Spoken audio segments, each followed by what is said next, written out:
Over the past few months, I've been raising policy issues which I believe are crucially important for the future of our country. This is my job as a member of parliament. Moreover, it is my duty as a conservative member of parliament to contribute to debates and offer policy solutions from a conservative perspective. Otherwise, what is the point of being involved in politics? I am in politics to defend ideas, real conservative ideas, because I passionately care about the future of our country.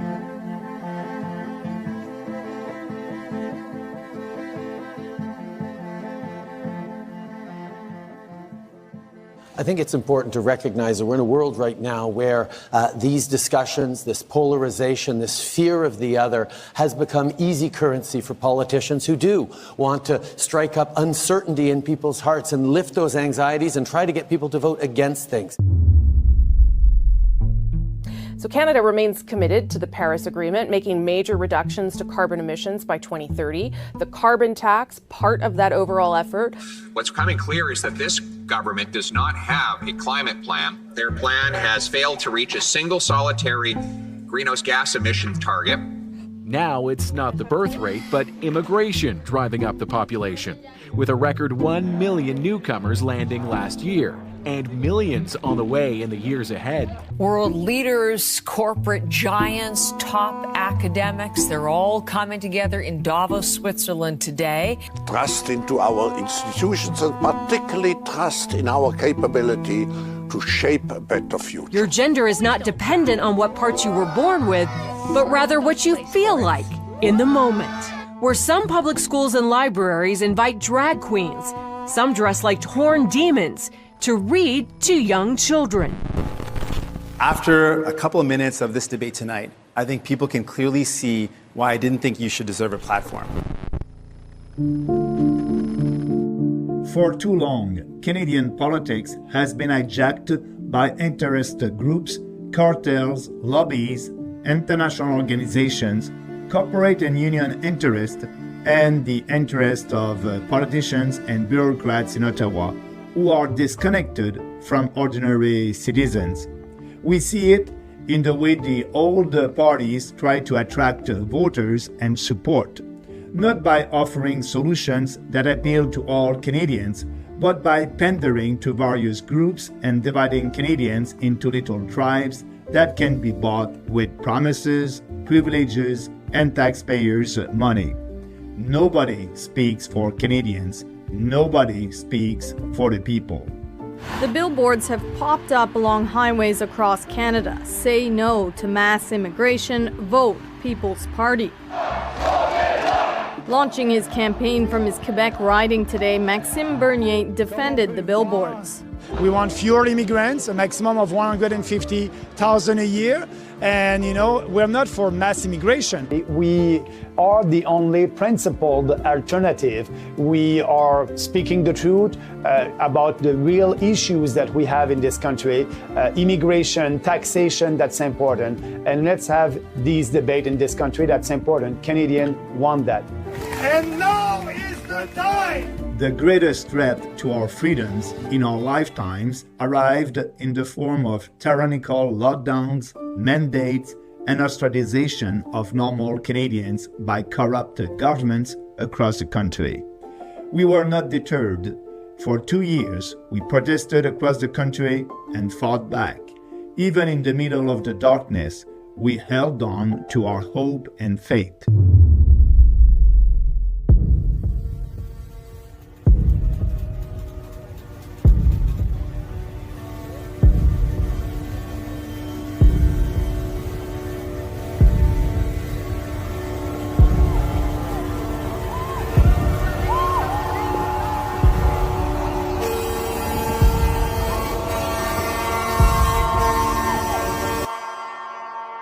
The largest human rights protest Canada has ever seen.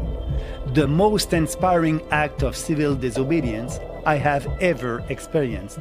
After 2 years of government tyranny, of lockdowns and travel bans, of curfews and stay-at-home orders, of government pitting families and friends against each other, of propaganda and psychological manipulation, brave Canadian truckers started a movement that would wake up a nation and inspire the world.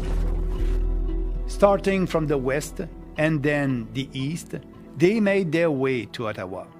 The line of trucks and cars grew as they passed through each city and province. Patriotic Canadians gathered on highway overpasses, waving flags and raising homemade signs. 13 months ago, they began to arrive in Ottawa.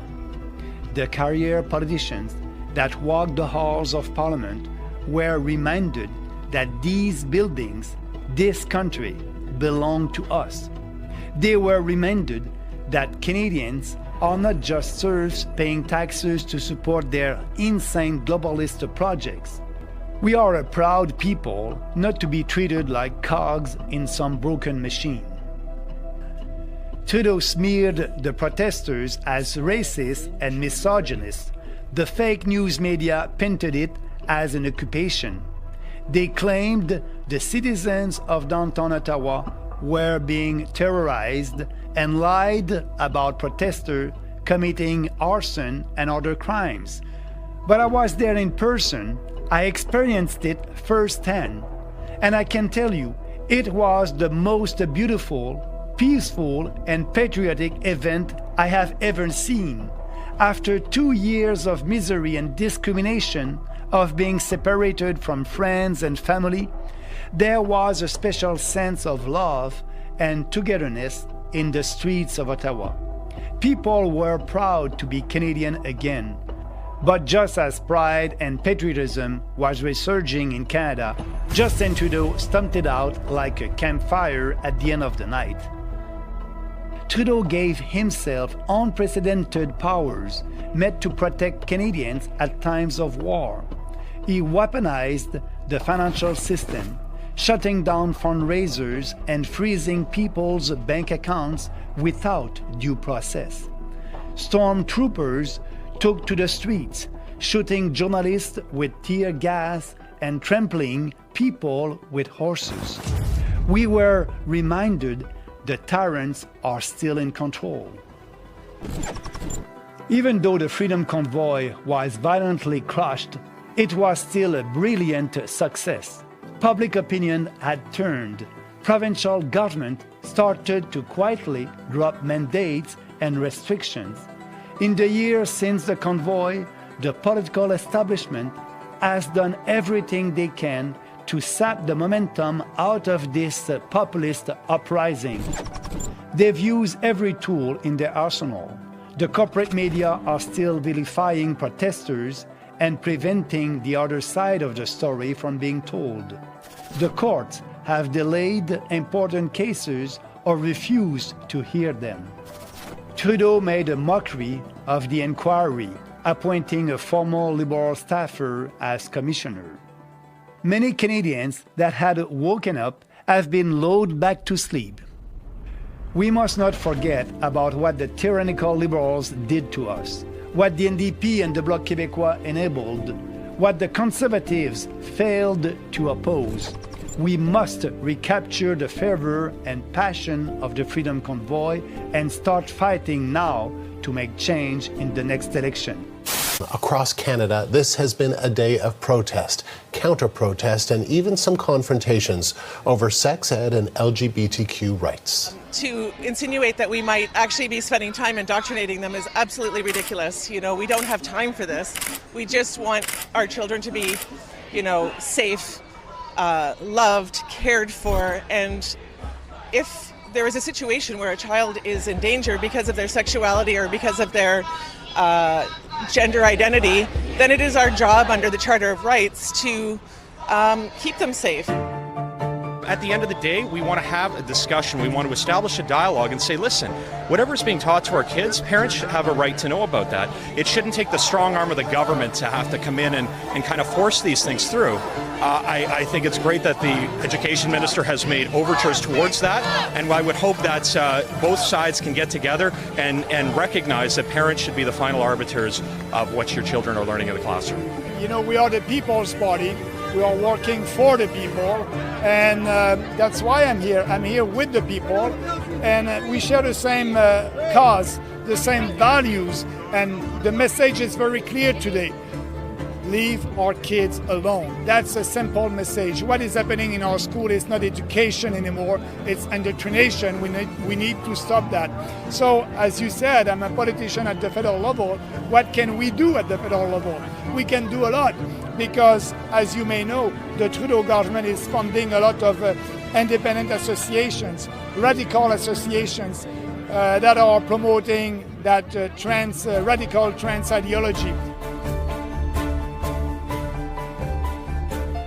We can see how far we've come as a movement. We have shown resilience and strength. Our journey has been marked by determination and unwavering spirit. Today, we are confronted by many challenges. Our economy must be revitalized, our freedoms must be protected, and we must end mass immigration. It is imperative that we address these issues head-on with courage and conviction.